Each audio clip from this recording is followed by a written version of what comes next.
Hello, it's Will from the editing room here. Before we get into today's fantastic episode, I just wanted to let you know that I tried using a new recording software for this one, and I may have had my microphone turned up a little bit too much, so you might hear it peak and spike at certain points. But I just wanted to let you know that before we get started, just because today's episode was by far, I think, my favorite. It was very enriching, very educational. I learnt a lot throughout it, and I hope you do too. So please stick through it, see to the end, ignore how my microphone sounds. Anyway, enough from me. Let's get to the episode. He starts that scene by playing Yoda's theme, which is really interesting. Why are we hearing Yoda's theme there, right? I think the reason we're hearing Yoda's theme is because there's that moment where Yoda is asked to predict what will happen to Luke's friends, and he doesn't even know what's going to happen, right?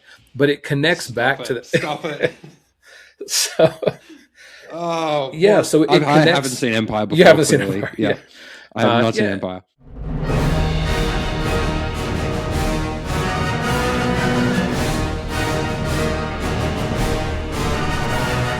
Hello and welcome back to Cast the Whills. I'm your host, Will, and with me is a fantastic guest, Original Trilogy Talk.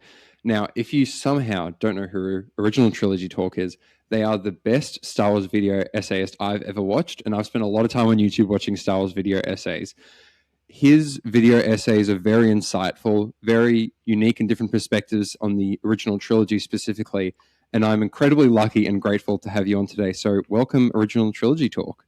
Thank you. I really appreciate it. It's great to meet you, Will, and thanks for the glowing introduction. I don't know if it's a little bit too glowing, but I certainly appreciate it. And you can call me OT or OTT or original OG. Or however you want to shorten that long keep it original, YouTube name. You can, you can. Well, it wasn't a glowing introduction. I was just being honest in how I view your channel. So, well, thank you. I really appreciate that.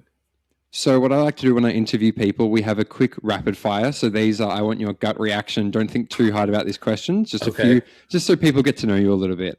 So first one, favorite movie? The Empire Strikes Back. Easy. Favorite character? Notice on that last one, I didn't assume you were necessarly narrowing it down to Star Wars. Oh, so I just gave you my favorite movie of all time. No, you better. Good. All right, favorite Star Wars character then? Luke Skywalker. Awesome. That's a great one. Return of the Jedi Luke, I think, is my favorite character, like that specific iteration of Luke. So I'm glad we kind of have that in similar. Yeah. Your favorite piece of Star Wars music? Oh, there's such a rich, a tapestry to choose from there. I would probably say if I had to narrow it down, I would say the Force theme. Wow. That's a classic. Yeah.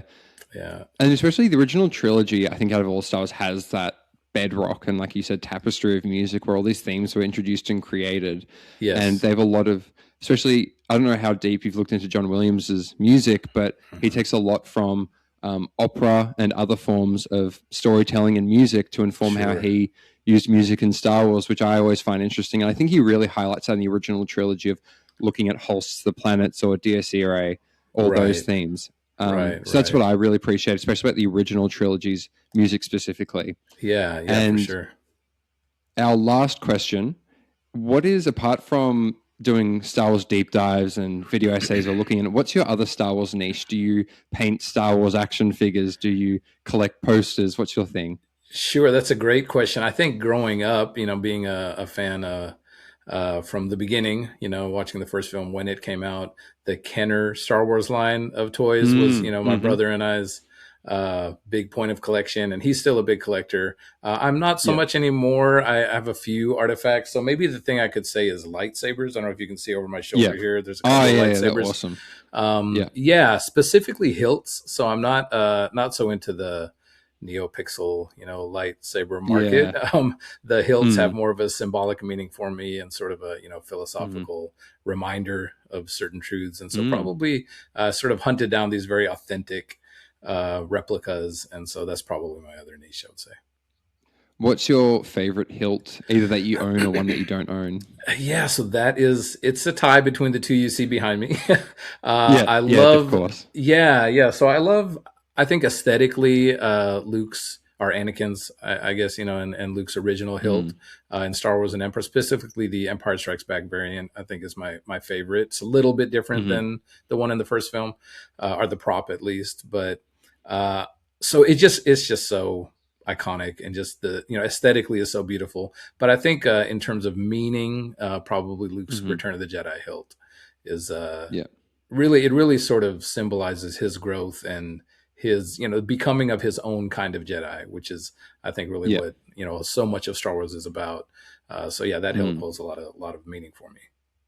Awesome. That's great. Yeah, Thank you. So we'll maybe move into the real questions now. So our first sure. one, and give us as much or as little detail as you want. Tell us your Star Wars journey. So it sounds like you started as a kid seeing the original. Take us from Yes. there, and then how do you have a channel now where you're talking about the originals? Sure, sure. So I think my earliest memories, my brother was a little older than me, and we sort of grew up on Star Wars together. But my Hmm. first really early memories there's some impressions of the first film of Star Wars, but probably starting with Empire is where I Yeah. really locked in and just became, enamored with Star Wars. It was kind of, the thing that everyone was into at the time when we were young. Everyone was into the Yeah. toys and the Marvel spin-off comic books, and we had 3 years between films back in the day. So you were I hungry couldn't for, imagine that. yeah, you were really hungry And for the content. VHS wouldn't come out for like a year or something or Yeah, yeah, it more. took some time for the VHS Yeah. to come out, and um, my family was always a little bit behind too, so we didn't even have a VHS player for a while. Yeah. So, Yeah. behind in those terms. But yeah, so you really, I think, had to be sort of Star Wars had to live in your mind to a degree. You Mm. really had to sort of pick it apart and enjoy it through childhood fantasy, the toys, etc. Kind of create your own stories and spend a lot of time talking about it. And I think that's Hmm. where probably ultimately where the idea for my channel began, is Okay. with Yeah. a handful of friends. Since that point, I've been, maybe sadly so, talking about Star Wars for almost 50 years now, whatever Yeah. it is. So Mm. yeah, and I find that it's just a story that you can return to at any point in your life. So when you outgrow the Hmm. sort of childhood phase, at least for me, of just playing with toys and enjoying the Mm. spectacle of Star Wars, you start to lock in with the themes a little bit more deeply as you get older, and you see it on a certain level. And then, as your life changes, your experience changes, you keep coming back to it. I think any great myth or philosophical work is Mm. probably the same. And you keep finding new answers and new revelations as you revisit scenes and concepts and themes that you've seen so many times before, but you have changed a little bit. So it's gone from Hmm. a really just super joyful and amazing story to capture Yeah. the youth in me, to Hmm. something that is filmmaking wise also really influenced me a lot. I used to work more heavily in independent film, and so that was a big influence. And then music wise, the tapestry of Mm. stars we've been talking about, all the different elements that exist there. And then as I've gotten older, just more, I think, spiritually and philosophically, it's become stays relevant, I should say. Never really Mm. really loses its luster in that way. Mm. I was actually going to ask you what is it about the original trilogy that's so special, but it seems like you've answered it. And I did notice in your videos you use the original editions because I Yeah, noticed when you have scenes from Empire, you have the original Palpatine hologram. right. Are Um, there other so, editions? What are you talking about? No, I'm just kidding. well, yeah, sorry, No, I'm just kidding. the What? edition, the The good no. version. Uh, Yeah, no, I'm just playing. One thing I was interested in was Uh, how often are you watching the original Star Wars movies? Yeah, that's a great question. What I find, maybe you feel this as well, when you start making content, I find that you don't, at least for me, don't have as much time to just sit down and watch and enjoy. Mm. Maybe the new content, obviously. So the new cartoons coming out, Mm. the movies coming out, I'll watch those. But because I'm so engaged in creating content when I have the time to, I haven't really had a chance to just sit back and Yeah. watch the films for enjoyment in quite a while. And Mm. the fact that you mentioned is reminding me that I really just want to do that, like put away the creative side for a minute and the analysis, and just sit back and enjoy the film. So the answer to Mm. your question is not very often, or not as often as I should, Really probably, at least interesting. not in their totality. It's one of those Mm. things, you've seen, I mean, probably hundreds of times, these films at this point. But that doesn't mean the desire to just sit back and have a Star Wars marathon isn't there. It's probably just Yeah. about time, and yeah, Mm. and yeah. Yeah, so I guess that kind of leads on to a question I was interested in asking. This is probably the one people thinking of is, so why is it the originals specifically? Obviously, some people might say there's Star Wars outside of the original movies. What Sure. to you is very distinct about the original movies compared to whether it's the prequels, sequels, Disney Plus? What is about the originals that's so special? Sure. So I think that for me, the core story of Star Wars is Luke's journey, right? It's Hmm. if I compare it to other myths or legends that I find intriguing or draw some kind of value from, I think that there's typically a central character who goes on some kind of journey, and you gain these spiritual and philosophical um, uh, ideas or lessons from, Hmm. right? And so for me, that core story is really told in the first three films. Yeah. And I think probably another issue for me, and no shade to any prequel fans or No, sequel please go fans, for it. is Yeah. I didn't really find the prequels particularly enjoyable. Hmm. I think they were lacking in I think for me ultimately there's a lot to criticize about them that people have Hmm. heard many times before, but I think for me Yeah. it's ultimately the story I guess of the prequel doesn't for me really line up well with the story of the original trilogy. I Hmm. find that it's kind of like you're kind of trying to fit these pieces together that don't really work, and then we Mm. just kind of make them work almost through this kind of Hmm. maybe form of Star Wars apologetics, if you want to call it that. I don't know, but we're just trying to fit these pieces together because they're there. They're the Yeah. pieces we have, right? And Yeah. so for me, ultimately, I think it's the Mm. story. And it's interesting Mm. that you asked this question, because another thing I think that really appeals to me about the OT is the mystical aspect of it, right? This sort Yes. of Yeah. undefined mysticism that is Mm. the undercurrent of the whole story. And I Hmm. think in the sequels, I was sort of missing that. There's some attempts to kind of maybe rigidify or make more solid what the concept of the force is, or there's a Yes. prophecy in what's happening. And I think I find that ultimately less appealing than Mm. something that I can relate to more in terms of other philosophical or spiritual pursuits Mm. encountered in my life. So I think ultimately too, just if it's, I think that the original trilogy, the story that's told there is, if not the most, one of the greatest myths in human history, in the history of Mm. human mythology. And I think if we are to look back, let's say we have a time machine and we go ahead 1,000 years, I think it's the original trilogy that will still be Okay. sort of alive in a sense, right? Yeah. It's probably not Ahsoka season 2 or whatever whatever other components of Star Wars are out there, Mm. but I really think that story is so profoundly deep and has so many lessons to be taught that I know people engage with it more as fans, which is fine. That's totally Yep. cool. But I think that's the part of Star Wars that will really survive, and I think there's reasons for Yeah. that. So that's why it appeals to me. Yeah. And I think you can see it in a lot of the modern stuff. It's always trying to like call back to the original or sow a seed that says, Yeah, remember this thing appeared in the original. And it doesn't mean right. that the new stuff isn't good, but it just means that I feel like even people making stuff recognize the original is the bedrock of this whole story. Right, right. Yeah, I think it's an interesting point. I don't know something I was thinking about the other day. I was talking with another Star Wars YouTuber friend Mm. of mine, Clone Force 97. If anyone wants to go Yeah. subscribe, go check out Cool. Clone Force. um, and we were just talking about this concept, and it's interesting because I think none of the other Star Wars stories of Star Wars can be told without the original trilogy. Not Hmm. just because you're drawing concepts or you have to learn what the force is and then you can explore it in another show, or Jedis or Sith or lightsabers, Mm. but just storyline wise there's always a thread that comes back to the originals. The story of the prequels isn't really complete unless you continue with the original trilogy. um, Okay. Yep. and so the sequel trilogy is basically really invested in what happens in the original Yes. trilogy, much to some people's chagrin, in terms of how maybe how Yeah. somehow certain people just come back or whatever the Yeah. case is. but I could but just imagine your reaction to that. Jeez. yeah, Yeah. yeah, I was like, great, no. um, Yeah. yeah, so I think that's an interesting point. Not just in terms Mm. of concept or world building, but thematically and story wise, it really is sort of the fulcrum of the rest of the Star Wars universe. Yeah. And so that's why I think, they keep coming back to it in some way, shape, or form, Yeah. for better or worse.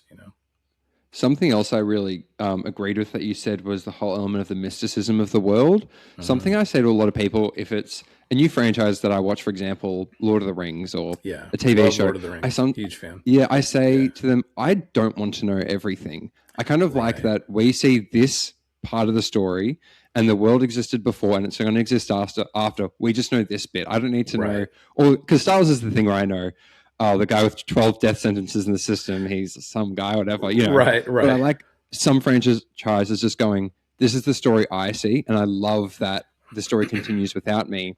And the whole idea of mysticism, I love, especially with the Force, because I have a Star Wars TTRPG, which is like a Star Wars D&D, and Okay. it takes place days after episode 6, pretty much. Okay. And before our group started, I said to them, something I want to make clear, and it's like about Force users. I said, I want to make clear we're doing the original trilogy version of the Force. And I love the prequels, but the prequels version of the Force is more like the acrobatics, gymnastics, superpowers, where I love the Sure. original trilogy where it's this thing. Luke doesn't really know it. Yoda vaguely describes it. Obi-Wan sort of gets it. No one Right. really knows what it is. It takes a lot of effort and training even to do simple tasks. Right. And it appears it isn't like the Force is XYZ powers. It's Luke can just see things in the future. It isn't like Right. that's something he activates and it reaches to him. And I really like that idea of the mysticism. And I guess something that happens is when you expand a story, there's maybe a pressure to explain and flesh out the world more, which Yeah. is, I'd say, fair because you sort of have to expand a world if you're going to keep existing in it. You can't keep the mystery Sure. forever. But I do agree there is something really charming about the originals in that obviously it's the in media res. Episode 4 begins in the middle of a story, and I love that you're just thrown into it because I know some people say, "Wait, what happened before?" And I said, "That's the point. Is Right. that it's pretty clear who the good and bad guys are, but you're put straight into the story." And you know this world existed before, and then that's why I remember before 2015, before Force Awakens came out. I think I was 13 at the time. I'll carbon date myself, Okay. but I remember the night before I watched saw the Force Awakens, I watched Return of the Jedi, and I went, "This is the last time I'll watch the movie not knowing what's going to happen next and just guessing what Okay. happened with these characters." Because to me, I never really read the books as a kid, or I knew some of the video games that took place after, but I never knew like the concrete story. And I found there was something. It made the world more engaging. Going, I wonder what happened to our heroes afterwards in the days, weeks, months, years Right. afterwards. Right. And I'm not complaining that we expand the world. It's great that we get more Star Wars, but I've got to say there is something really, like I said, charming about not having the answers to every question, and then the world lives in your brain a bit more, and then that's maybe where you start thinking about these deeper themes of character. Yeah, I think you phrased that really well. I totally agree. I'm not against anyone enjoying any new Star Wars property that comes out, or Mm, show or comic or book or whatever the case is. I do agree that some of these things probably try a little bit too hard to just explain every single detail, or tie up every single mm, supposed loose end, right? Which is really not necessary. And I think it really comes out of I think it comes partially, at least, out of a craving for more of what you had, right? Like you can only watch the original mm. trilogy so many times. Believe me, you can watch it a lot of times. Can you? I've watched Okay. it a lot of times. Yeah. Okay. Yeah. You're like, I'm watching it right now on the side. What? Yeah. But I think it's like, there's a really strong desire to feel like you're seeing that again for the first time, or to connect with that world in some kind of Okay. way. And I think that need is only met, um, in one way, it's only met by consuming more media, right? Having more and more and Hmm. more media take place in that world. But to me, Yeah. Star Wars is less a world that Hmm. various stories take place in, as it is the story, primarily the story of one character, right, being Luke. Interesting. And Interesting. so I know that in modern parlance, we would say Star Wars is this universe, and all these stories take place in it, and that's really what Mm, matters. But that's not really how the history of mythology works, right? Typically, you have a story with mm, certain characters, and the world building that's happening in, even if it has mythological or fantastical elements, is not really the point. It's not like we're going to take another character and drop them into the world of Beowulf and tell all these other stories. It's about that character, right? Yeah. or Okay. or any other myth. So that's one thing that connects with me, uh, and therefore my, I guess, partially what informs my videos is I'm forced to go back to that same original story and see what else I can draw from it, right? And Mm. see if there's nuggets of wisdom or theme or character or just cool things that I've never noticed before, Yeah. that that I can go back and find. And what's amazing to me is, as a film that came out in 1977, there is still so much Mm. I'm learning about Hmm. these three films. And I Yeah. think that just speaks to something that's sort of magical about that original story, that Mm. you can keep returning to it, and there's still so much there. I had a friend tell me a while back when I was starting my channel that, well, there's really not a whole lot else to say about the original trilogy. We can only debate these issues or these topics so Mm. much, and I just don't agree with that. I think there's new things to find. The more you go back and look.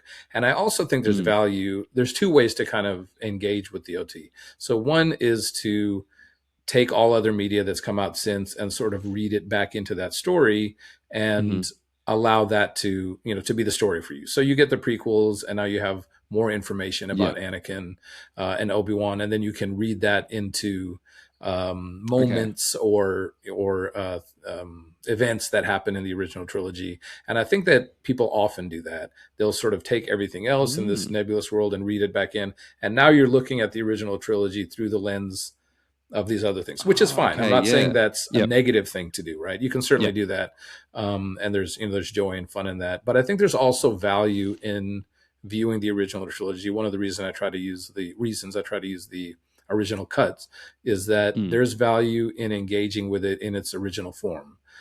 Because Mm. certain themes and certain ideas, if you have a concept of the force that you were describing, and then you read in a concept of the force that Mm. comes from the prequels. Now you're changing what the force is in the original trilogy, and you can do that again. But there's really, I think, value in understanding that original story, what was intended, and then stories have a life of their own. So it's not only what the creators intend, but what you draw from it. So I think that Mm. that original untouched engagement has value.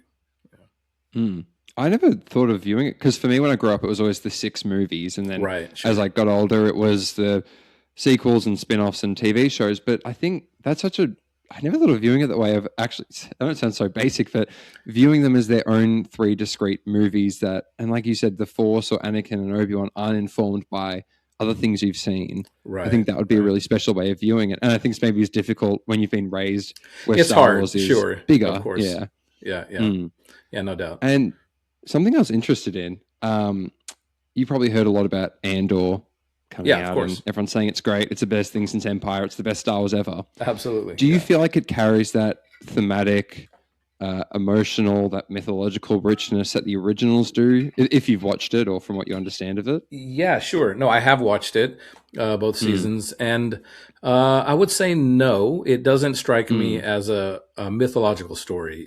I think it's a very gritty, real kind of story. It's a very different Mm-hmm. kind of storytelling, and I think it Yeah. has a different aim than the original trilogy Yeah. has.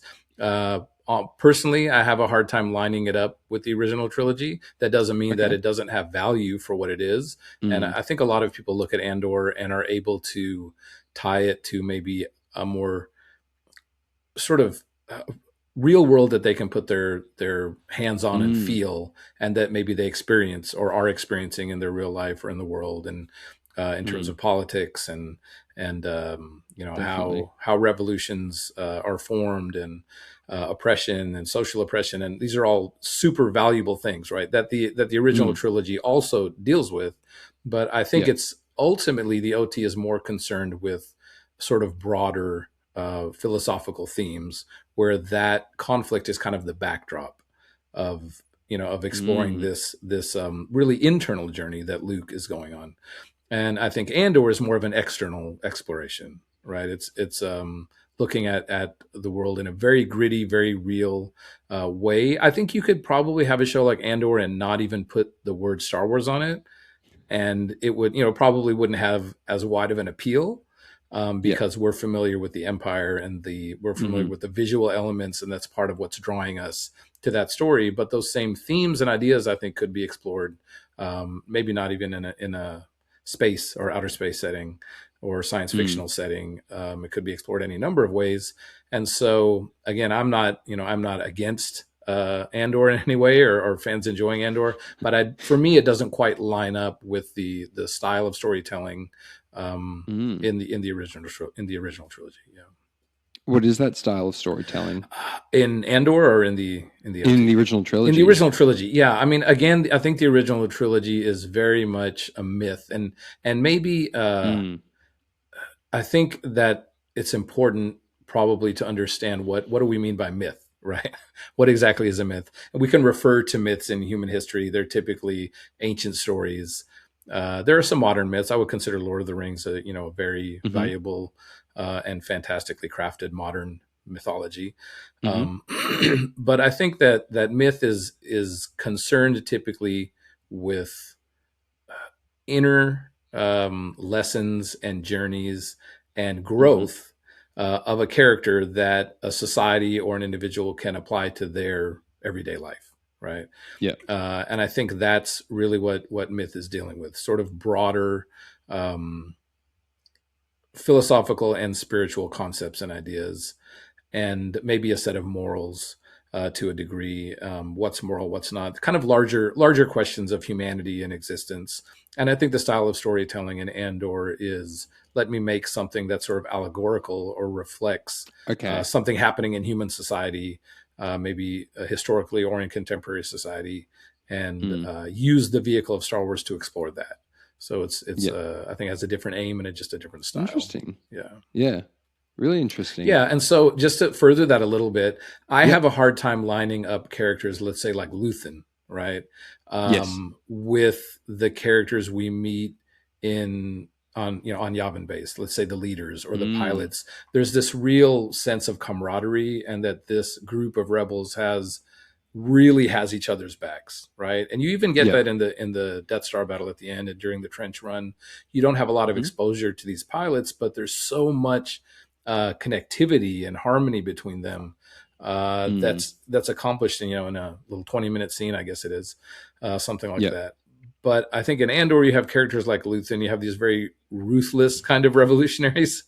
And it's hard for me to line that kind of character up with the kind of leaders or soldiers that we meet in the original trilogy as well. And again, it's just different. It's just a different style, a different approach, but maybe one that doesn't sort of snap together quite as well as I mean, for me anyway. Some people find it totally connective, and that's cool too. But yeah.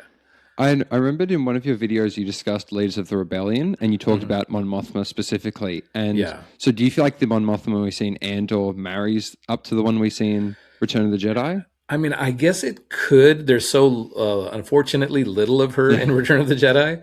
I don't know what her on-screen time is exactly, but it's not much. And I think she's more of a presence, right, in Return of the Jedi. It's more her authority and her... she walks in the room and everyone sort of snaps to attention, right? There's kind of that vibe going on.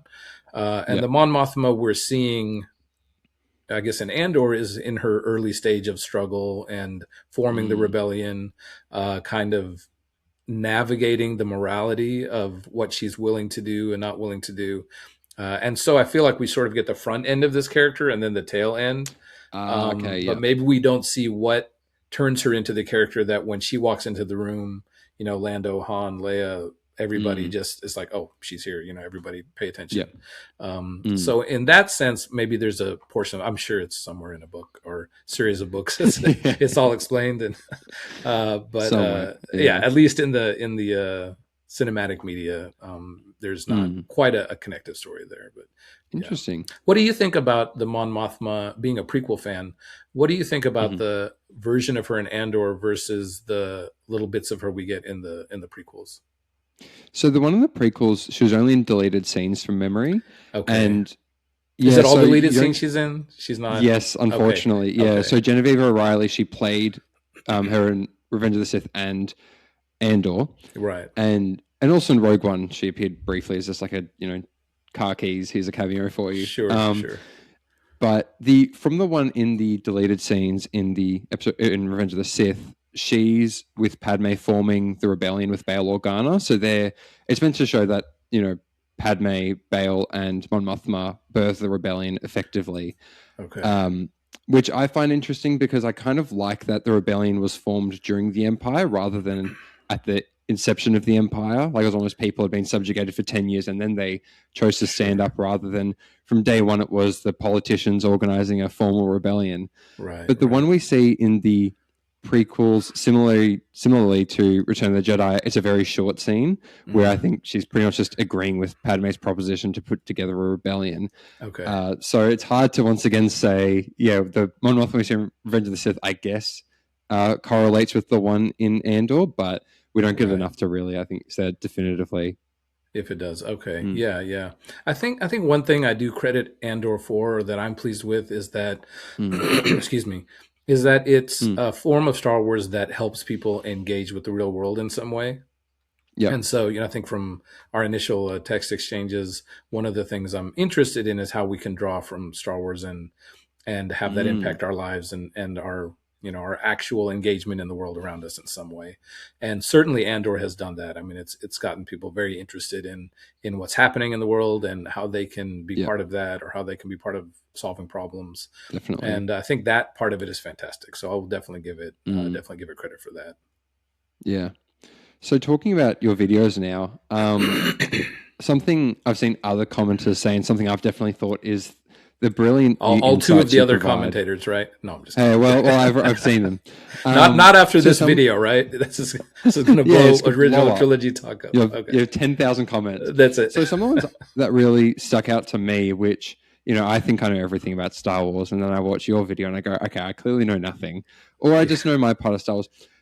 One of them being Dagobah representing Luke's mind. That was Right, fantastic, and the discussion you had around the dark side cave and world it represents, because I always right, had my interpretation of it, and I loved your one.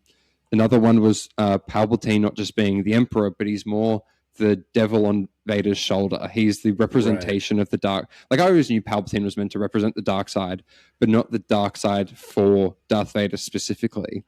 And I right, found the right. conversation you led around that to be really insightful. And the other one where this is the one where I just went, okay, I need to rewatch these movies because I clearly didn't even look at the screen or listen while I was watching them. Your discussion around R2D2 being a witness, because to me R2 is always the fun companion, but the way Right, you right, talked about R2 as in on Dagobah, he's like peering into Luke and Yoda's conversation, and in right, Return of the Jedi, he can see Luke's talking to Ben there. right. These really interesting insights. How do you get these ideas? How do they come to you? Are you watching a scene? Are you watching a movie? Are you at work and you're going, oh, wait, R2D2 represents Oh, witnesses throughout right, biblical history, right, right? That right, just makes right, sense. How right, do right. these ideas just pop into your head, Yeah, all of a sudden to make a video out of? yeah, I think that's a great question. I think a lot of it is just watching Star Wars way too many times for over the course of a lifetime, and I think really the discussions of Star Wars over the years with friends and family Mm, have really engendered a lot of these ideas.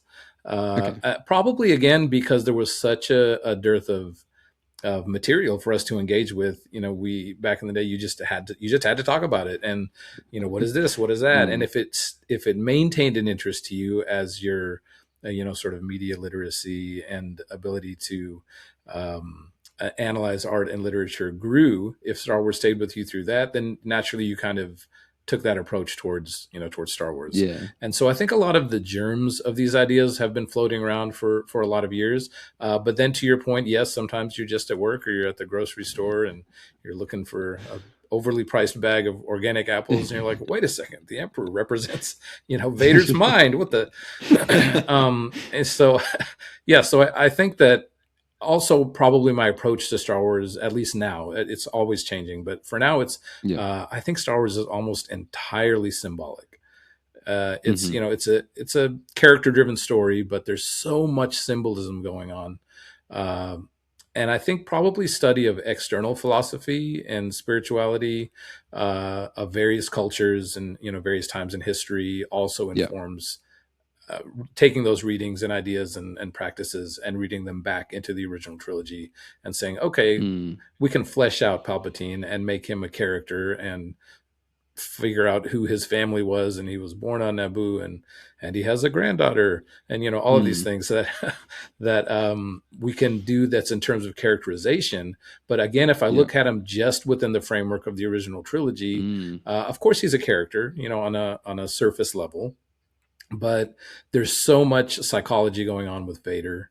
What's going on in his mind? What is he? Why does he make Mm. the decisions he makes? And of course, with Luke. And so I think that the psychology of these two characters is really so much of Star Wars. And when you look at that, at least for me, I start to see, okay, well, first of all, I think the first thing I noticed was, wow, the Emperor is never there unless Vader's there, right? There's Mm. no Mm. individual scenes with the Emperor plotting by himself, or so he's for me, some kind of manifestation of Vader's, uh, at least partially. He's a character, but he's also Mm. symbolically, a Yeah. manifestation Yeah. of Vader's inner darkness. And when I started thinking about that, then I thought, okay, well, let me look back at the conversations they have, and what's happening in these conversations. If I'm imagining, okay, this is almost like Vader talking to a part of himself, then what Hmm. is the dynamic that's happening there? And he's so sort of elusive in the OT. He's only mentioned in the first film. In the Yeah. second film, you get this big hologram, but he's not Yeah. physically present. And in the third film, when you do have a physical interactions between him and the other characters, he still feels like less of a political leader, or Yeah. dictator, than he does this sort of almost ethereal kind of figure. Mm. And so I think that once you have that sort of framework, then you dive deeper in and look at each scene and try to say, okay, what does it mean when Obi-Wan's talking about him? Or if I'm going to view him Mm. more as a symbolic aspect of Vader, how can I view these other scenes? Is that even valid? Number one. And number two, Yeah. how is it applied in these other scenes that I could try to, make a video out of, that Will might enjoy watching Yes, I sometime. do. Yeah, yeah, and to answer the other videos you talked about, um, Mm. I think all of the environments in Star Wars are symbolic, to a Okay. degree, especially Mm. in regard to Luke. Yeah. So, he's starting off in this very Mm. desolate place, and that's really where he is in life, right? And once you Man, move I from clearly that have not seen episode 4 before. I've episode clearly four, never yeah, watched it. it's Jeez. in its original. It's not called episode four. No, I'm just kidding. Sorry, sorry, sorry. Yeah, Star Wars. Star The Wars, Star Star Wars, Wars, yeah. yeah. Star Wars, yeah. Yeah. So, and then if you move with Luke beyond that, there's this sort of hope and growth that happens Mm. on Yavin, and the environment of Yavin is sort of lush and green and growing, right? And then he ends up in Hoth, and he's kind of up against this brick wall, and it's frozen and unforgiving, and that's kind of where he is in his journey too. He needs training, he needs another mentor, and Mm. he can't really move beyond that. And once we get to Dagobah, you're really getting into the sort of Mm. muck and depth of his mind, right? All of I think what's interesting there is that his training is all internal, right? It's not a bunch Yeah. of there is some physical aspects, but it's not Yeah. focused on lightsaber training or you know Mm. physical ability or things like that. Yoda's lessons are Mm. very internal and very, very philosophical. And so he's taking Luke on a journey through his own mind. So it just makes sense that the environment will, sort of symbolize that. Mm. Something Yeah. I'm interested, you just mentioned Obi-Wan and Yoda. Something Hmm. I always find interesting with them in Empire and Return of the Jedi is at first Yoda's reluctant to train Luke because he's Right. too old, he's got the emotions. And then something Right. that always has annoyed me in Return of the Jedi is when Luke is talking to Obi-Wan and Luke says, I'm not going to kill my dad. And then Obi-Wan Right. says, well, the Emperor's already won then. It's Right. almost like he isn't even having a conversation with Luke. He's very much having a stone-walled, well, I Yeah. guess you're condemning the galaxy if you're not going to kill your father. Right. What do you Right. think that message is about mentors? And obviously Luke Yeah. is correct in the end not to listen to Obi-Wan and to listen to Yoda. Right. Right. What do you think is trying to be communicated there? That's a great question. I think it just brings up another question, which is or maybe not a question, but an exploration of Obi-Wan's character in the original trilogy. Mm. Because really, from the time he takes Luke back to his home, he's in one sense manipulating him, right? He's always kind of leading him towards something, right? Yeah. Like, here's a Mm. lightsaber, it's the weapon of a Jedi Knight. which is what Yeah. you could be, and yeah, and even when they're at the sandcrawler and the Jawas have been attacked and they're sprawled all over the place, the Mm. conversation is very much being led by Ben. He's trying to help Luke arrive at these conclusions, Mm. and so I think he very much, maybe it's part of the complexity of Obi-Wan's character that he feels he's very responsible for Anakin turning to the dark side and therefore the state of the galaxy. And so maybe there's some psychology there where Obi-Wan that's his goal for Luke, right? He doesn't want to Yep. lose Luke the way, which he says, the Mm. way he lost Anakin. And he sees Luke's destiny. It's very firm in his mind what Luke's destiny is. Mm. And one interesting thing is he always, when Luke makes a different decision, like I can't come with you to Alderaan, I got to stay here. He's like, okay, um, that's what you got to do. He doesn't Yep. force him so strongly. He kind Mm. of does the same thing in Jedi, where Luke says, I can't kill my father. Well, then, uh, It's a bit of a guilt trip, though. he gives up easy, and maybe it's a bit of a guilt Yeah. trip. Maybe it's a bit of another Yeah. bit of manipulation. Um, Hmm. but I think that Ben is just the interesting thing to your point about Ben, and even Yoda to a degree, because in Empire he does talk about destroying Vader and the Emperor, Mm. which could be symbolic, but of destroying aspects of your own darker self. But Mm. Ben is clearly telling me he has to confront and kill Vader, right? And Yep. so I think that he's just maybe just stuck in his own agenda from his own guilt, his own Yep. feelings about what he's caused in the galaxy, and just his that's as far as his thinking can go, right? Is that Mm. he's super wise and super, such a great mentor for Luke. But in his conception, evil just ultimately has to be destroyed, right? Yep. And Luke takes this. So what Luke becomes at the end of the journey is something even beyond what his masters Mm. can conceive of, in a sense, right? Yep. And so, yeah, and I think that's really the beauty of the climactic scene in Jedi. But Mm. yeah, I'm sorry, that was a long rambling answer. No, no, no. I was gonna say if I can have my about if Obi-Wan. I can put on my OTT hat, you Yeah, see Luke rejects Obi-Wan saying you have to kill your father. right. And we see Luke has built a new lightsaber in episode 6, modeling it after Obi-Wan's. Oh, And when he has the interesting. opportunity to kill his father, what does he do with the weapon he built off He Obi-Wan's throws it lightsaber? away. Yeah, He throws it away. throws it See, I could away. write your next video for That you. look at that. Look at that. Do you want to be a writer on OTT? That's Just great. natural. I know. It's Yeah, so yeah, natural. yeah. No, actually, it's But the same prop actually too. The it's redesigned. oh, The Luke sabers in Return of the Jedi are, mm, at least a couple of them. There's so many iterations of them, but a couple of them are yes, redesigned, physically redesigned props that were Obi-Wan's dueling sabers in the first yeah. film. So yeah, I think you might Mm. have something there. It's good.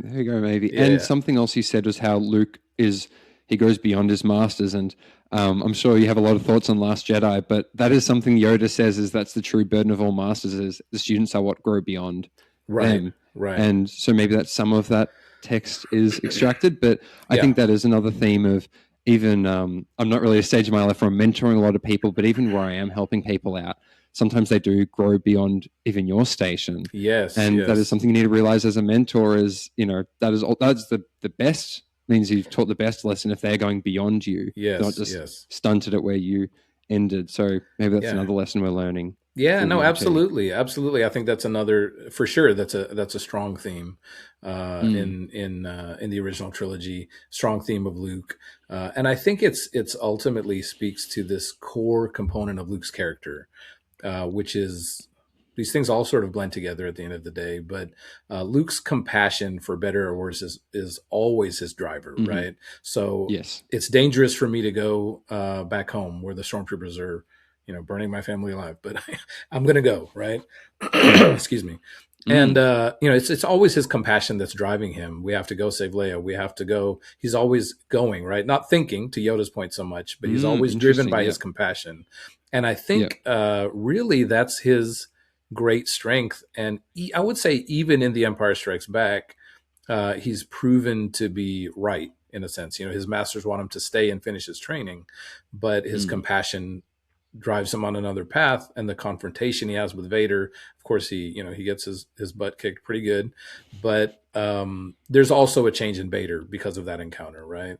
And Hmm. there's so much development that happens there, that it's almost the way it had to happen. And I think Luke's compassion is driving that. Yeah. It's really interesting, the scene you're talking about too on Dagobah with Obi-Wan, because that's the first time we ever have an idea that Vader could be turned back. And Luke just comes up with that out of nowhere. Right. Like no one has Yeah. said anything about that at all. Yeah. And Luke has never said anything about that himself. And he just comes out with it, and he's like, no, there is still good in him. And, I felt it. Maybe he can, and again, it's this sort of raw, unbridled compassion that wins the day at the end, at the end of the story as well.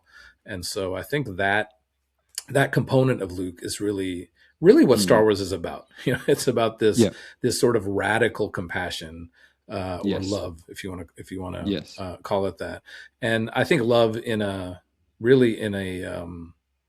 kind of mystical, broader, spiritual, if you like, or just philosophical, if that's if that is more palatable way. It's an exploration of love. People like to say that Star Wars is about good versus evil, and it's very black and white and very clear cut, but really it's not, because Vader is the evil, but then Jedi complicates all of that, and parts of Empire complicate all of that. So I think that this, at the end of the day, Star Wars is just it's a philosophical exploration of love, and what love is, not just in an interpersonal sense, but in a in a grander philosophical sense, and how it's really a tangible thing that that can shape human beings, our journeys, our who we become, and ultimately shape societies, if we engage with it, which we don't very much, but if we did, things could if we better. did, hopefully everyone would. Right. Coming back to your videos a bit, whenever you have one of your fantastic videos and I'm watching it with Amelia, I always say to her at the end, "This is, the whole video is great," but I say, "This is the good part." It's the part where you say, "Now, kids, this is the lesson learned. This is how we implement it in our life." The movies are cool, but this is what we do in the real world. And it's always a very insightful, for example, the Leaders of Rebellion. It's how everyone provides different worldviews and how we can come together to do something greater than the individual parts. What informs your worldview or philosophy on these ideas? And I assume Star Wars would play a part in it, but is it life events? Is it education? Is it work? What informs how you view, once we know what the lessons are or what Star Wars is trying to tell us, how we then use it in the real world? Right. That's a great question. I think it's all aspects of life, from mentorship of others to being mentored myself, to philosophical and spiritual personal pursuit, to maybe activism, engagement with the world. All of these things, I think, together at least have led me to a lot of research and reading and engagement, videos, etc., in trying to learn about, trying to learn about movements and people that I think have helped shape a better world in some way. So let's say a really generic example in the United States would be studying someone like Dr. Martin Luther King, let's say. Yeah. And, he's very, I think there's a very caricatured version of him that people engage with, and they're like, oh, he gave the speech, and he was all great. But if you really start reading his writings and really start watching maybe interviews, there's so much insightful, just perspective on humanity and on the world and on individuals that he really gets into. And I think probably studying people like that in the world, and then studying maybe movements that have created change, and then also studying various forms of spirituality and philosophy that I have gravitated towards, which there are many of from many cultures, over time and the history of humanity. I think all of those things come to mind, or part of a tapestry that pre-exists when I'm engaging with Star Wars.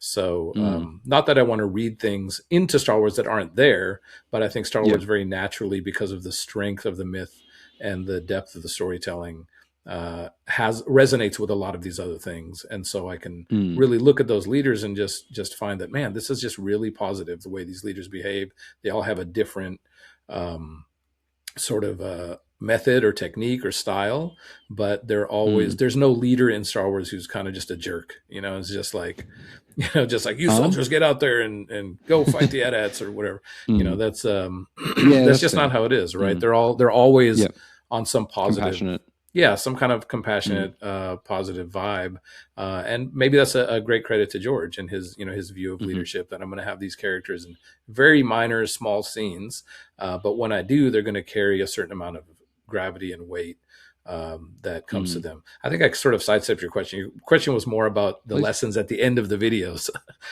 Yeah, yeah, but love that. you had Yeah, mentioned the leadership video. Yeah, so I think. yeah, One thing is if we're going to engage with a an IP, or we're going to engage with mm, something we love, right? And we're going to do it for someone like me, over the course of many decades. And whether it's Marvel or Star Wars or yeah, Star Trek, or Lord of the Rings, or anime, yeah, whatever you're into, um, I think at some point there hopefully should be something you're drawing from that is engaging you, other than just I'm getting entertainment value out of this, right? yeah, yeah, Because at the end of the day, you there is a real world around you, and there is a great deal of inequity and suffering, yeah, and there's your own personal life, and you're going to go through all kinds of things in your life, and so I think that if we can draw these lessons and not just think about them or talk about them or make posts about them, but really try to figure out how can I imbibe some of these ideas, and maybe in the mm, simplest of interactions, how can I manifest that lesson, right? So how can I be yeah, more, so in my video about the Millennium Falcon, I think I ask a question at the end about just societal spaces in general. How can we make them more, our personal spaces, how can we make them more welcoming and yeah, more, more open and more safe for other people, right? mm, And so I think things as simple as that we can, how can we really, if we're going to engage with something for decades on end and spend yeah, hours and hours making YouTube channels and yeah, talking about them, exploring them, waiting, with bated breath for the next trailer for the next show to come out, that hopefully there's something from all of that that we're yeah, taking and then, applying to some part of our life. So that's what's important to me mm, about Star Wars. And so I just try to share a little bit of that perspective at the end of each video. yeah. That's something I've learned to appreciate the past few years because I was raised in the 2010s. That's when franchising was the thing. So you Sure. kind of got used to having your Marvel movie and then you'll have another one in a few months. So don't think too much about the current one. Even if it was a Hmm. great movie, you just kind of moved on. And I Right. think that's Right. obviously something that happens with Star Wars as well as, especially, I think a few years ago we had 3 shows in one year. So you never get Right. that time to really digest something. And I don't want to sound ungrateful for getting a lot of Star Wars, but there is something nice about you only get a movie every 3 years and then you wait 16. It means you really live and breathe those movies because now when you have too much, it's Right. hard to really digest the one. Like, for example, if you're a real Mandalorian person, it's hard Right. to cancel the noise of everything else around it and just focus on that one thing. And I think that's Sure. something I've learned to appreciate, and definitely your videos have helped. Of when you watch something, don't just go, okay, what's next? And when you watch that next thing, how does it relate to what I've just seen? How does it set up the next thing? But Right. like, what Right. story is it telling on its own, and what do you learn from it? So Yeah. that's really, I really appreciate the insights from your channel in that Thank you. regard. Yeah, I really, really Mm, appreciate that, and I think again that it's just one. There's so much value to be derived from Star Wars, not just the original trilogy. I mean, people derive value from yes. all of the shows and films that you're talking Mm, about. mm, But I just think it's a one thing about Star Wars is there's a sort of, especially with things like Andor, there's an inherent calling, right? There's a yeah. certain call to action that it's challenging you with, and that should be respected if it's a property Mm, that or I keep saying property. I don't even like the terms like creative property or intellectual property, whatever. yeah. This The story, that this story. Mm, mythos is challenging you to take these ideas and apply them in some way to real life.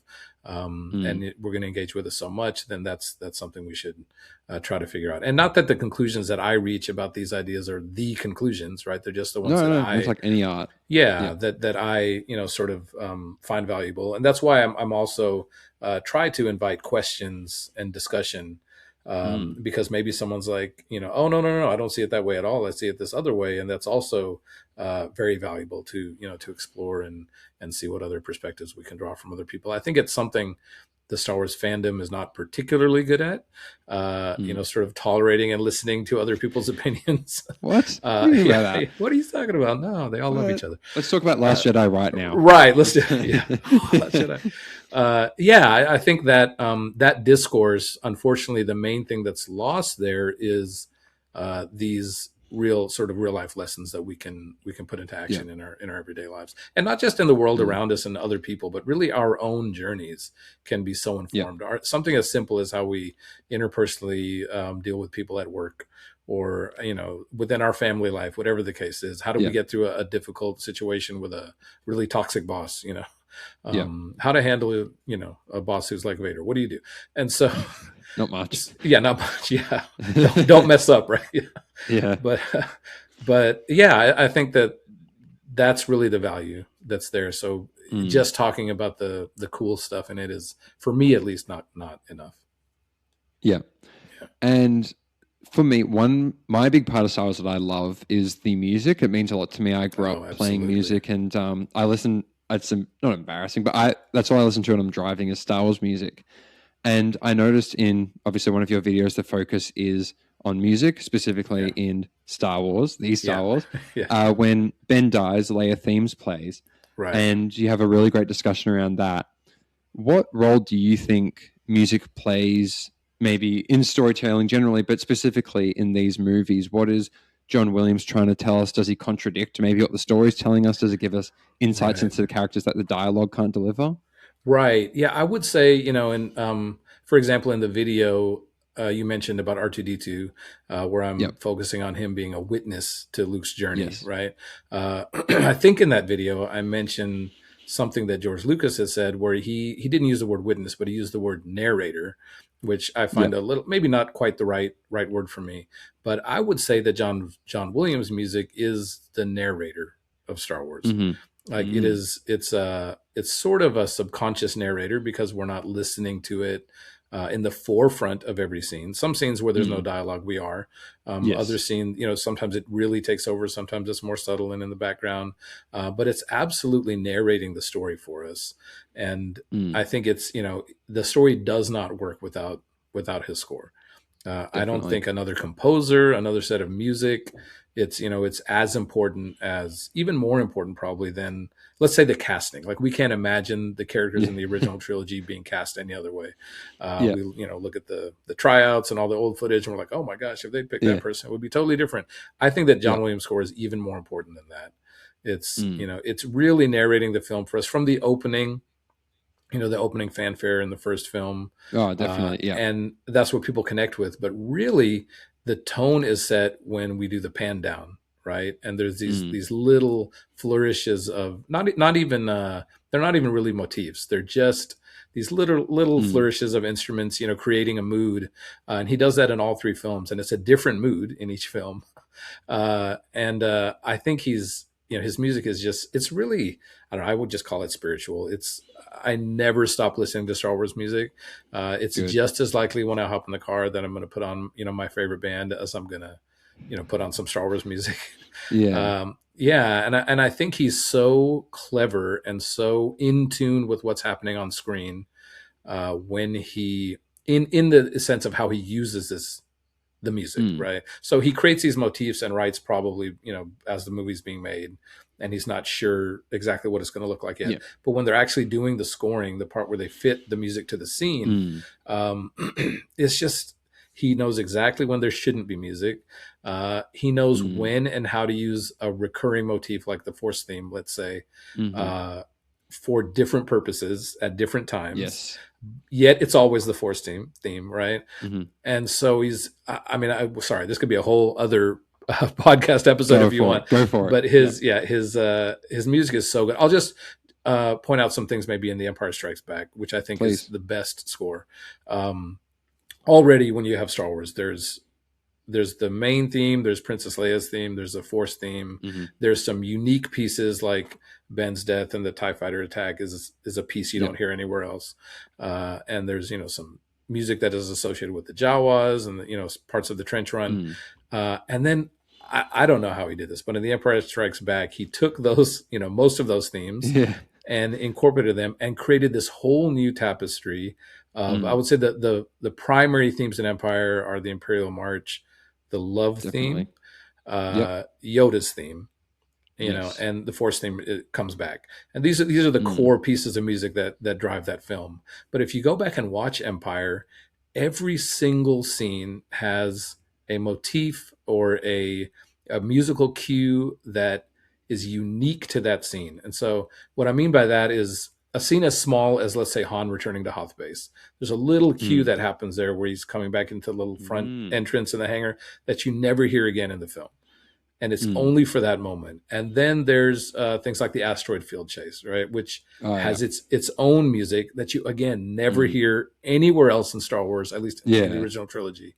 And you think, okay, there's a couple scenes, but no, it is every single scene. So when they Mm. escape the space slug, there's musical cues there you don't hear anywhere else. Mm. When the Falcon's being pursued and he flips around and attacks the Star Destroyer, there's a musical cue there that doesn't happen anywhere Mm. else. And so he's just, and those I'm not just saying that these are little motifs that you don't connect with. They're music that you hum when you think about Star Wars, right? Yeah. And you hear it, it's just as memorable as the main themes. And so somehow he crafts this little symphony for every theme, or sorry, for every scene, that's different. You haven't heard it before, but somehow it works and fits within the tapestry of the Star Wars soundtrack. And I mean, he's just a genius. I don't know how else to put it. If I could belabor the point just a little bit more, Go for there's it, a please. sequence where right after Luke and Vader are fighting, and Vader's throwing all the objects at Luke on Cloud City, Yes. and Oh, he yes. smashes through the window, and you have Yep. this interesting version of Vader's theme there as Luke flies out the window. Yep. These, With it's the kind symbols. of punctuated, and it's punctuated with Yes. these like trumpet stabs between the Yep. main parts of the main Like theme. a Yes, exactly. Yeah. That's the part. I was going to let you vocalize Do it live for you. It sounds terrible if I do it. Yeah. But yeah, so there's that, and that leads into the rest of our heroes escaping is the next scene, right? Getting to the Falcon, escaping.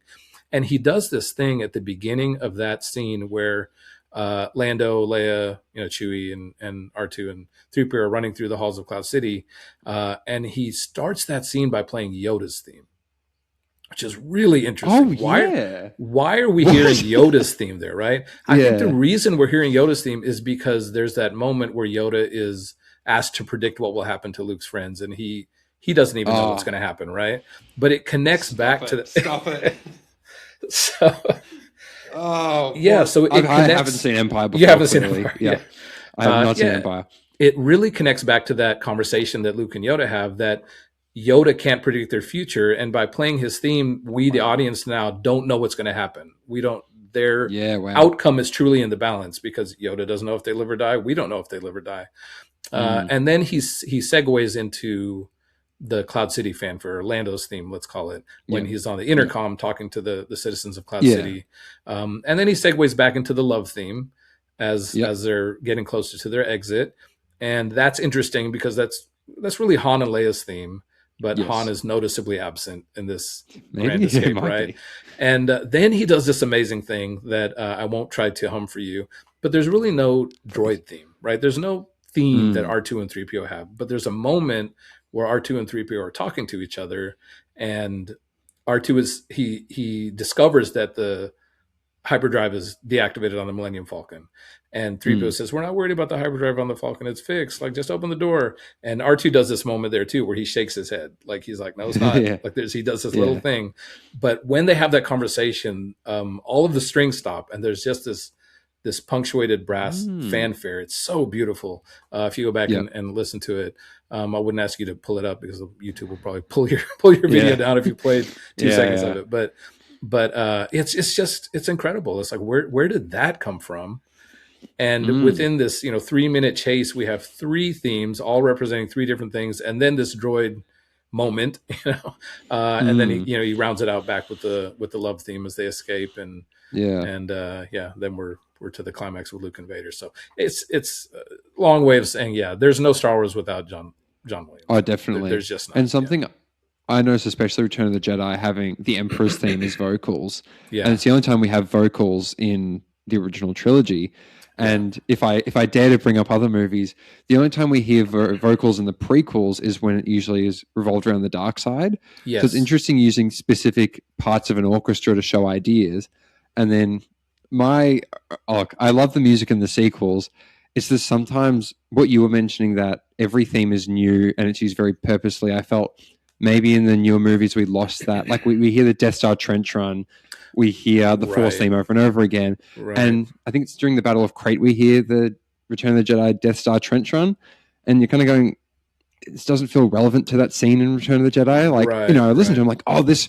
It's almost like this reminds me of an awesome movie I watched. Right. It's not too relevant to this one, but it's kind of a bit of fan service, right? It's a musical bit of fan service. Potentially, yes. It's a callback to implant in the viewer's mind. Remember that movie you love, and love this one too, and come back and see it. Yeah, I know what you mean. And I remember in Rise of Skywalker, the first time we see the First Order, they play Palpatine's theme, even though Palpatine isn't part of the First Order at that point in the movie. So once again, it's just like this dissonance of, I listen to the music and I go, oh yeah, that's Palpatine's theme. But then when after the movie, I go, wait, why was that in the scene? And that's because you hadn't seen The Rise of Skywalker yet. It all makes sense now. True. He was there the whole time. That's true, yeah. It was the whole plan. It's like from the beginning. Somehow the theme works, Somehow, yeah. But I think the prequels music has a lot to say as well. Yeah. And like I said, particularly in the vocals, it's when we see Darth Maul, that's the big one, during Duel of the Fates, but also Episode 3 when Anakin's looking out the window from the council chamber, and it's the shot of him and Padme both looking out to one another. Really eerie kind of... Just eerie, disturbing vocal, and it's clearly representing Anakin's psyche. It's eating away at him. Right. And we also hear it at the end when Anakin's turning into Darth Vader, the physical suit. We hear the vocals again, and I think that's an interesting way of how we can use music to represent specific ideas. And you don't think it, but it kind of hijacks your brain a bit to really be invested in these themes. I think it's definitely illustrating the original trilogy. And I almost do appreciate that. I feel like, whenever you hear like a little flea, you go, oh, that's from that part of the asteroid field. Right. And you only get that from having unique bits, but then you also want the balance of having a reoccurring theme. Because I know in the originals, the Force theme isn't wheeled out in every scene. Right. But almost in The Force Awakens, it felt like any sentence they said, guys, let's get in the X-Wing. And it'd be like, no. Yeah, right. Like, okay, what are we doing? So, right. Yeah, but I think, obviously, the Imperial March and Darth Vader's theme, it is crazy to think that wasn't in the original Star Wars. Yeah, and so iconic. Still that iconic. Mm-hmm. And but you notice the Empire has its own theme in Star Wars. It's this very big, brassy, in your face, like motif. But then for John Williams to take it and elevate it and get the whole orchestra involved and to make the theme really big and really small, and then use it later in the movie, and then sometimes you just have the strings doing it really high, and it feels so off-putting. I think all these themes are incredible. So I obviously couldn't highlight enough how much John Williams' score influences how I view it. Because my thing is, music, it might hold your hand and kind of tell you what to feel, what the scene's trying to get at you, especially with characters. Like in a book, you can have the character's internal monologue tell you what they're thinking. Right. But in a movie, the music does that internal monologue for you. The audience can connect to that character a bit more. Yes, and this is as simple as using a minor chord, to go, oh, it's a scary scene. Yeah. No, absolutely. And to your point, what's even more brilliant about it is the themes are so distinct. And so it's not a subtle score. It's not like, his Schindler's List score is like really subtle, really beautiful, but it's a different approach to film scoring. These themes are so loud and so, sort of obnoxiously in your face, yet at the same time, you don't feel that you're being manipulated as to how you should feel at any moment. It just works. To follow up on your point about the chorus, I think another strong theme in the prequels is when Anakin and Palpatine are at the opera, and he's telling him the story. There's that kind of low, I guess it's the sound of the opera technically, but that's also a sort of vocalized theme happening in that moment. And if you really want to carry that out in the original ending of Return of the Jedi, the Yub Nub ending, you mean? The only ending. What do you ending? Yeah, the ending. The Yub Nub song, is this kind of fun or silly, depending on your perspective, Ewoki's celebration song. But there is a chorus at the end of that starts singing the Ewoki's version, and then for two or three, maybe only one or two times, translates to the phrase "celebrate the love," which is the translation of that Ewoki's, and you hear the chorus actually switch to English and say it like over the last two lines, which is also a scene that prominently features Anakin, right? So. Mm. So that was it. Yeah, Basically, what we can deduce is that Anakin's calling was to be in the opera and be a vocalist, of and course. That he was the whole would the point. galaxy would have been a lot Palpatine better off. manipulated him. Right. Um, I might have put a hot take towards you, and Yeah, you sure. can log off straight away if you'd like to right now. My one, I'm not a big fan of the special editions. I would much rather preserve it. The only change I do actually enjoy is Victory Celebration at the end of Return of the Jedi. So that instead of Yub Nub, Right. because I guess it's true. Yub Nub fits in the story of the original trilogy, I'd say. But Victory Celebration, I don't know. Do you know it that well? Yes. Yeah, I'm familiar Yeah, with it's a it. big orchestral. Obviously, it's more fit for a saga Hmm. ending, right? It's meant to be like the 6 movie finale. I really feel like Victory Celebration encapsulates the this is where we started and this is where we've ended. I actually don't really like seeing Hayden Christensen at the end of Jedi. I'd rather see, I Sure. think it's Sebastian Shaw, Yeah. because Yeah. then you get that feeling of it's not the young Anakin that was redeemed, it was the adult dad, Right. Right. effectively, who was redeemed. But I mean, I would assume you probably prefer Yubna, but do you have any thoughts on Victory Celebration as an alternative theme? Yeah, no, for sure. I think, I mean, as a piece of music, I think it's fine. It's probably not my favorite piece of music of Mm. in Star Wars, but I think that it's hard to separate the music from the added shots of the various Yep. planets, right? Yeah. So the Hayden Fair, yeah. Christensen thing aside, that is an added motif that, for me, if you're going to try to visually somehow connect the prequels and the original trilogy, Mm. I don't think that really works Mm. because one, we're seeing at least maybe two planets, I think, that are not in I the original believe. trilogy. They're in the prequels, but so I Yep. think we see Naboo, right, and we see Naboo Coruscant. and Is that right? Coruscant. At Yeah. least, Yeah, yeah. yeah. And so that's I think, a little bit disjointed. I kind of like the fact that it's an intimate little celebration with this, Okay. small band of rebels, Yep. and that is, I think, somehow kind of works. It's maybe a realistic kind of portrayal in a way. I think Fair. in a victory celebration of the last battle that's won in some kind of revolution, it's usually not the fanfare or the big celebration yet, right? Mm. It's Yep. sort of a more intimate kind of Okay. endeavor, and Yeah. so much of that scene is about Luke and Yes. the Force ghost that he sees, and so that element also, I think, is hammered home a little bit better if we Mm-hmm. do something that's a little more subtle and not calling in Mm. the whole rest of the galaxy into it. And I think what I just said a moment ago, I think that transition to this phrase of "celebrate the love," it sounds really cheesy when you say it, but for me, But that's like what Star Wars is kind of the about, message. Yeah. and No, I agree. those last shots in the OT films are so, you know they're borderline the cheesiest shots ever, but they just work. It's like, here's the Yeah. gang. It feels earned. we all got Yeah. our medals, And everyone's and happy and the bad guys are defeated and no one's coming back that's ever. Right. basically it. Yeah. And so I think that for that phrasing, it works for me. I mean, Yabnov is a piece of music, is, it's not my favorite piece of music ever. It's not like I would No. argue the musical merits of of the song, but I Mm. think it works better in an overall sense. Yeah. I might be more open. I mean, I'm probably just going to stick with Yub no matter what, because Yeah. because it has a certain connection to the storytelling. But if he was Mhm. going to change that, I would probably say, one, I don't think add Hayden, and also Mm. I think that including the clips of the other planets doesn't quite fit with Yeah. unless you'd seen them more somehow throughout the OT, then it might make a little bit more Yeah. sense. Yeah. But yeah, it's so married to those shots that it's hard for me to Yeah. kind of Yeah. let Fair it go. enough. But Yeah. as a fellow Star Wars fan, I completely appreciate your take on that, and Of course. your right to enjoy what Mm. you enjoy, my friend. Thank you. I appreciate Yeah. it. So, our last question, and I don't know if this is opening a whole can of worms, is I'm always interested in Vader's redemption Mhm. and whether, people say, you would say Star Wars is about Luke. And I mean, the original trilogy. Some people might say the original trilogy is actually about secretly Vader. Right. And obviously, Vader's redemption at the end happens. And my thing I talk to a lot, this is the thing I really get into people about, is does someone redeem for doing one good thing when we've seen all the bad things Vader's done?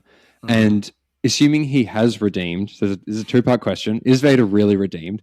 Assuming he is redeemed, did he do it for selfish reasons? He only seemed to turn good because his son was being hurt. He definitely hurt a lot of other people, a lot of, I'd assume, children, families. Obviously killed his own people, his own, military. It almost seems like a selfish redemption that, oh, this is someone I care about. He doesn't, to be honest, he doesn't even know Luke that well. He's just fought him Right. once. Right. He's shot at him in a TIE fighter before. Right. He just has a blood relation to him. So does Vader get redeemed? And if so, is he redeemed for a selfish reason? Right. I think those are very valid questions. I think again for me in viewing that question depends on how you look at the story. So if I look at the story as a mythological tale, then I have no qualms with it. There are other characters in myth and legend who not just because they exist, but who are in stories where it works, that there's some form of redemption for them. Probably not as clear cut as Vader's, but there is some element where maybe the hero has some form of compassion for them, or they're being released of some kind of egoic tendency or element of themselves, and then they're freed from that, and therefore achieves some kind of higher status, whatever the case is, depending on the myth. And so in that sense, I think it's just fine. It's Star Wars is, at least the original trilogy, is not a story that's super concerned with kind of rote detail or the rigidity of just the real world happenings of what's going on. Okay. Otherwise, you can get into. I think if you open that can of worms, if you want to, then the question leads to other questions. Is it legitimate for Luke to destroy the Death Star, which has millions of people on it, and probably millions of how many prisoners? Who knows, right? How many innocent people are on the Death Star? How many droids who are just doing their whatever? Obviously droids are these kind of interestingly sentient. Is it okay how droids are handled? So I think these are valuable questions, and the storytelling, because it exists, opens itself up to that kind of analysis, and that's legitimate for me, since I view it very much as a mythological tale. I think that Vader is. I don't know that redeemed is even necessarily the word I would use. I don't know if I have a better word, but I think what's happening is that Vader is, he's letting go of this darker part of his human ego that's in control of him. And I think the lesson is what's more important for me, right? That even if you, one is a really challenging lesson that you find in philosophy and spirituality, that some teachings tell us, that literally everyone is redeemable. Maybe not by you as a human being, but maybe some higher power or something else. And so that's a concept we have to struggle with when we think about, if we believe something like that, or we're part of a spiritual tradition that has that element in it. We have to consider, are we going to place boundaries on that? Or are we going to apply that ideology to anyone we encounter in the world, like literally anyone, the worst of the worst people, right? That doesn't mean you have to forgive everyone, or they have to, have the opportunity to harm other people or anything like that. But just in a moral sense, how far do we carry our supposed beliefs? So that's one thing I think that we're being challenged on through Vader. And the other thing I think is just that, in a symbolic sense, that even us as individuals can do bad things in our life, right? Hopefully not as bad as the things Vader does. But, if we just look at it symbolically, we can say, well, I'm not Luke. I'm not the person who almost, fell down this path. I am the person who fell down that path. I am the person who hurt other people, maybe emotionally, or myself, or did things that were dishonest, or things that were not positive. That there is still a way that such a person, myself or someone else, can find the light within myself and shed that part of herself. Probably not as simply as tossing an old dude down a pit, but watching him blow up, it's more of a process. But I think that symbolic representation is really what's important about that scene. And so I think Vader kind of evolves in a sense. I don't know that he was ever, to your point about it not being Hayden Anakin at the end of Return of the Jedi, because why would he go back to this character who's always been troubled and never really was the full Jedi that he could have been? and so I think that he's really kind of evolving into something else in a sense. Mm. So he's not just being. It's not really about the redemption of the person Anakin. The person Anakin dies, right? Yep. And so whether that person is redeemed or not, I mean, you could probably say no in a sense of all of the terrible things he's done. Mm. He's not redeemed, but this sort of, his, let's say, his connection with his soul, whatever you want to call it. There's no Mm. good words for it, maybe, but Yeah. his connection with his deeper self, or his luminous self, as Yoda would put it, is really what happens there, right? So Mm. it's an internal thing that happens for him, but maybe the person uh, isn't truly redeemed, if that makes sense.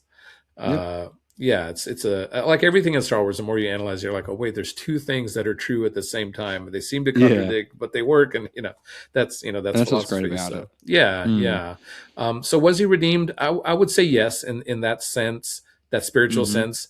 In a if you want to look at it in a rote, all the evil he did sense, I think no, right? He didn't Mm. he didn't do enough in a or I don't know how you could be redeemed for Yeah. all of the evil Yep.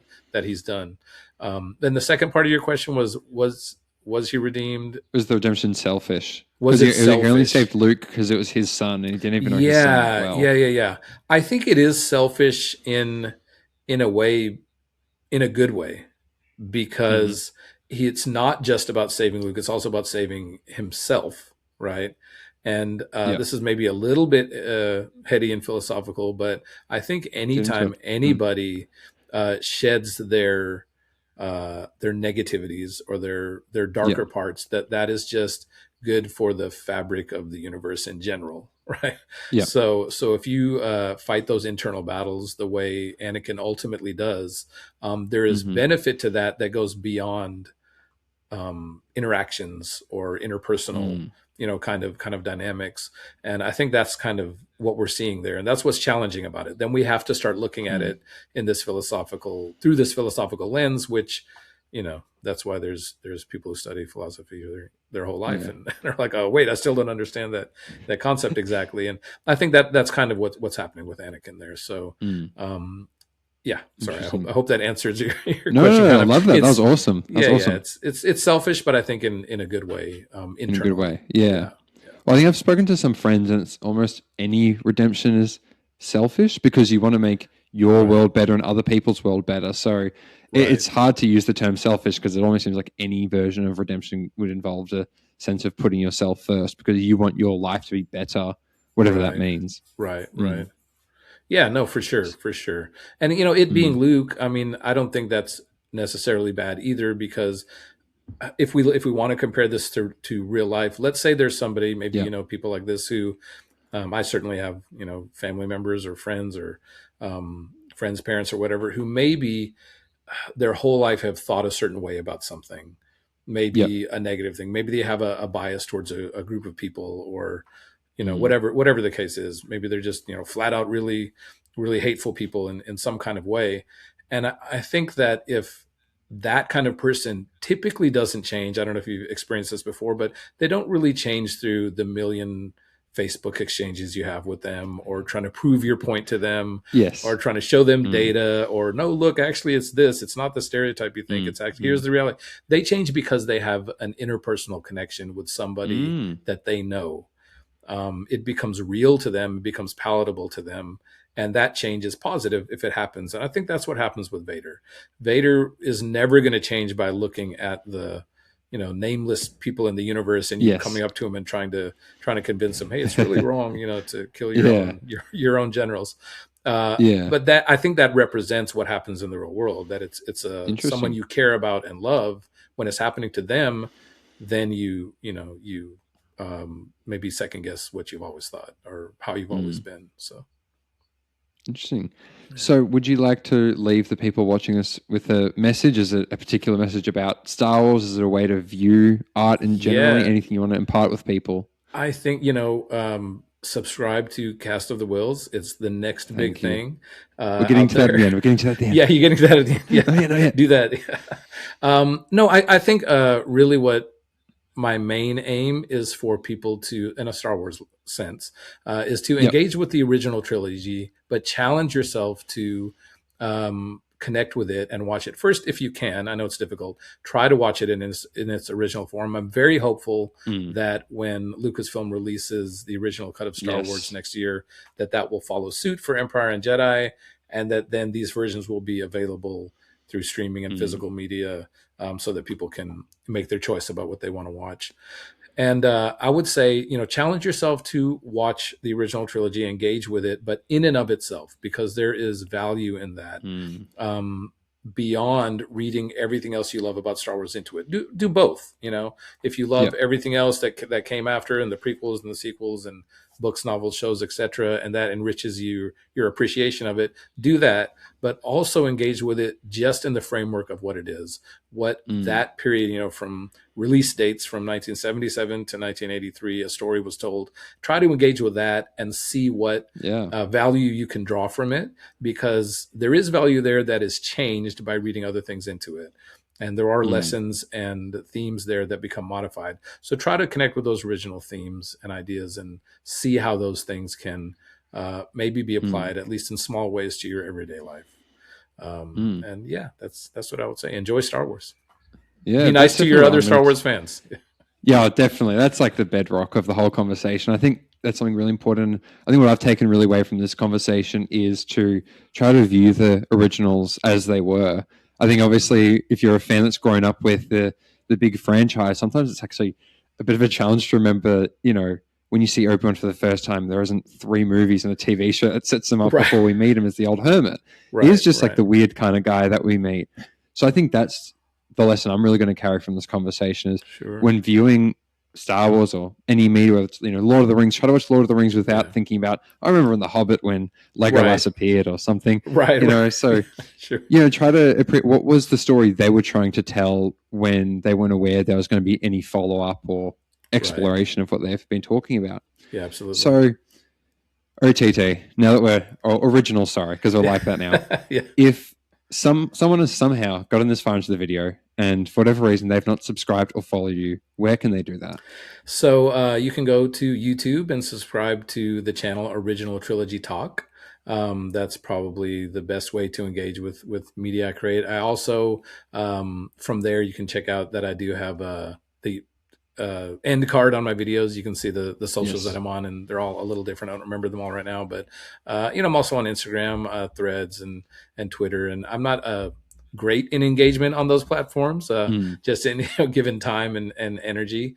But I think pretty much what I have to say you can find in my videos. So just if you're interested, subscribe to Original Trilogy Talk on YouTube and comment and ask questions and get in interesting discussions. I am hoping for any Original Trilogy Talk fans that are out there or any viewers, I'm really hoping to step up. Thank you. Hoping to step up my game. I have a few things to do over the next couple of months, but I'm writing scripts for several more videos. And very happy to hear that. Yeah, sort of a bit of a different format. And what I'm going to be doing is engaging with other Star Wars media a little bit as a point of sort of juxtaposition to help explore the original trilogy. So what I'm not going to do is come on and say the prequels suck, therefore, but what I am going to do is try to use other forms of Star Wars media to help highlight why I think certain aspects of the originals are so brilliant. So interesting. Yeah, hopefully in a as least contentious way as I can, but that's going to kind of be an approach that I take. So no, I'm really excited to that sort of comparison and looking at how does the contemporary Star Wars stories compare and what do they have to say. And particularly if you mention music, I will be watching that video multiple times over. Absolutely. And I'll be in your comment section arguing, not discussing with you, I'll be arguing with you. Right. What I think. Absolutely. The struggle, with making videos about music, as is you want to play the music to talk about it. Yes. And I guess I play guitar, so it's not the easiest to translate some of these things. Maybe if I played piano or something, it'd be easier. But that's really one of the struggles with that. But I'd love it. The more John Williams in our lives, the better. I'd love to, yeah. Well, thank you so much for being on Cast the Whills. Really appreciate it. I feel like this has been a fantastic conversation. I've really enjoyed it. So this has been Cast the Whills. You can find us on YouTube, Spotify, Instagram, TikTok, all those platforms. And if you follow us, you officially become a Guardians of the Whills. Until next time, may the podcast be with you. Bye.